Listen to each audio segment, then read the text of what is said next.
So let me ask you guys a question. When's the last time you thought of the name Matt Ox? What about Doo-Wop Kane? And if they're a bit too old for you, which I understand, maybe you'll remember Clippers, Lawzy. These are all rappers who were considered to have peaked way early, literally peaked when they were preteens. Matt Ox was a 12-year-old sensation who was working with Working on Dying, X, and Chief Keef before his 15th birthday. Doo-Wop Kane burst on the underground scene when he was 15, and ironically, he's been known online since he was around 11. Yes, I'm talking about the Elmo freestyle. And Clippers and Lawzy both had arguably as much mainstream success as the other two, just via TikTok. So what happened? I mean, obviously I said it in the context of you don't really hear about these artists like that anymore. What happens when you're so ahead of the curve that when you're older you can't even catch up? Let's talk about it. The reason I made this video is because I saw an Instagram post, one of those slideshows, that said Matt Ox's mom used to bring him his homework assignments during video shoots. And that just really blew my mind because I think that, bro, I'm pretty much the same age as Matt Ox. He's a year older than me, a few months older than me, really. While I was in my room playing Fortnite, bro was tapped in with X, Oogie Mane, Working on Dying. Bro, it's crazy what he accomplished before he was 15, 16. In layman's terms, Matt Ox, a Philly native, popped up on the underground scene in 2017 with his track Overwhelming, went crazy viral. In 2018, he would release his debut album, which is self-titled, I believe, with Motown Records.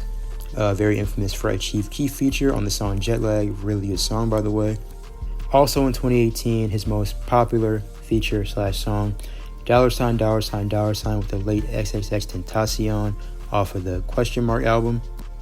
Bro, I know I keep repeating myself, bro. This dude literally carried his weight on tracks with industry giants at the age of 13 and 12, bro. What the hell? After a little bit of brief research, aka looking at his Apple Music page, you will quickly see Matt Ox released his 2018 album with Motown UMG, and his next album came 4 years later. His next album was also released independently. So for those of you who aren't that music savvy, that means Matt Ox was unfortunately shelved. And that genuinely actually really sucks because, bro, with this much talent at 12 and 13, imagine if a label invested in him, let him flourish, let him experiment, find his sound. Matt Ox still is heavily praised, although a bit discredited now because a lot of people say just compare him to Netspin instead of actually talking about him, what he did when it was a lot more kind of revolutionary, is the word. Compared to Netspin, who, yes, did definitely pop off and got a lot of hate and flourish, but come on. I mean, at the end of the day, Netspin is a BandLab rapper. Matt Ox almost went mainstream. And that's no disrespect to Net, but I mean, if you want to make the comparisons, let's be honest. Ox did release a collab album with Surf Gang. That's probably pretty cool. And his last album was in 2023 with some singles scattered in 2025. He's still dropping pretty constant music, but yeah, never really got the shine that he deserved. And he was kind of written off.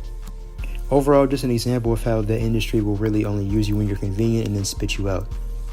So on the complete opposite end of the spectrum, let's look at one of the rappers who is pretty much the antithesis of mainstream. Doo-Wop Kane has been rapping forever. As I mentioned earlier, he has a very viral freestyle that resurfaced from when he was 9 or 11, the Elmo freestyle.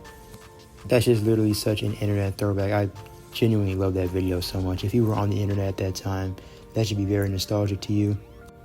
Doo-Wop began releasing music consistently under the Doo-Wop Kane name. Earlier he wasn't Doo-Wop Kane. In about 2015-2016. And at 14 and 15, the classics were already piling in. Doo-Wop has so many hits from 2016, it's genuinely a little crazy. I'm a big fan of him in general, and especially his more modern stuff, 2020s. But his throwbacks, oh my god. Doo-Wop Kane's greatest hits were genuinely washed, I think, pretty much all but 5 or 6 underground rappers all time. Bro, songs like Gate Code, Ballin', Pouring Codeine, dude, come on now.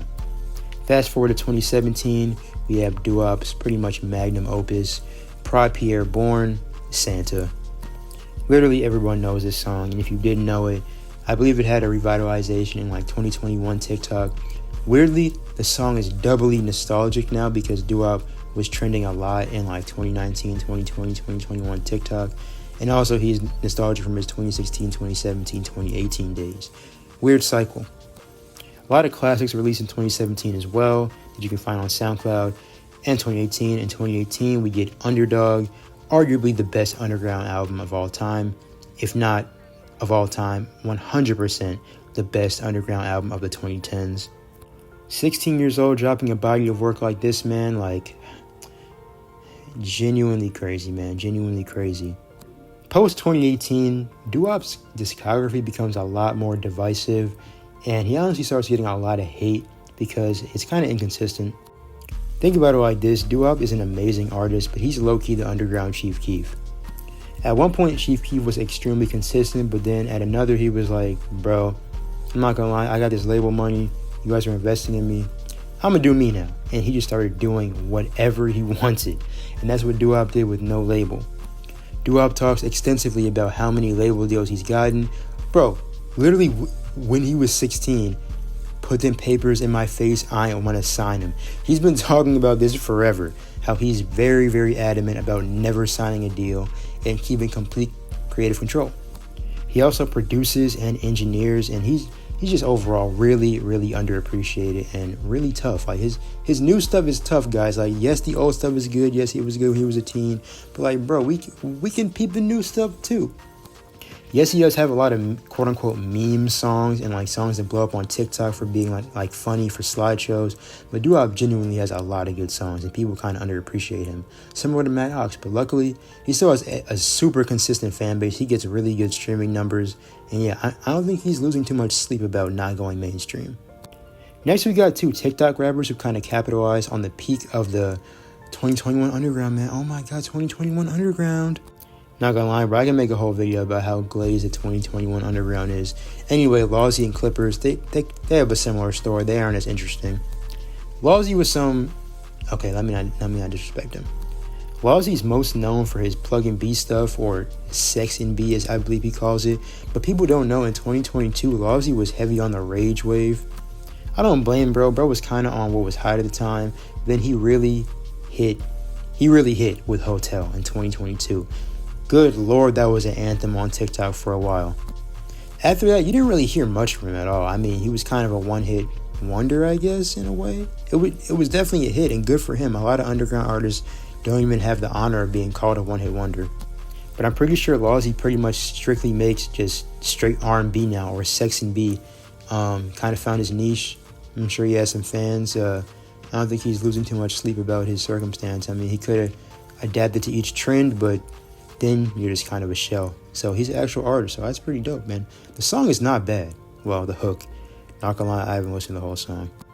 Then Clippers, the chubby kid who also made the Plug and B song. Not gonna lie, that song was fire as shit. We can't lie. I know we started getting hella hate. He like hit his face because, you know, it wasn't grown adults, it was teenagers, but he was being bullied for being chubby. You know, people were hating on him. I also do think he was egoing people at his peak, which is pretty funny for like a 14-year-old, but whatever. I think that he came back recently and started dropping songs again. I'll check that out, probably put it in the edit. Regardless, the point of this video is peaking early generally has bad consequences if you want to consider it.